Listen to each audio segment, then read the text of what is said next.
Ngoni so tahu. Setiap tanggal 31 Mei, dunia memperingati Hari Tanpa Tembakau Sedunia.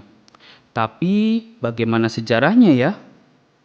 Dilansir dari laman resmi World Health Organization atau WHO, negara-negara anggota WHO pada tahun 1987 melalui Majelis Kesehatan Dunia mengeluarkan resolusi WHA 40.38 menetapkan 7 April 1988 sebagai Hari Tanpa Rokok Sedunia. Setahun kemudian, melalui resolusi WHA 42.19, ditetapkan bahwa setiap 31 Mei diperingati sebagai Hari Tanpa Tembakau Sedunia. Hari ini bertujuan untuk meningkatkan kesadaran akan bahaya konsumsi tembakau dan mendorong kebijakan untuk mengurangi penggunaannya. Sejak 1988, WHO dan negara anggotanya setiap tahun memperingati Hari Tanpa Tembakau Sedunia dengan tema yang berbeda-beda. Pada tahun 2025 ini, WHO mengambil tema Unmasking the Appeal.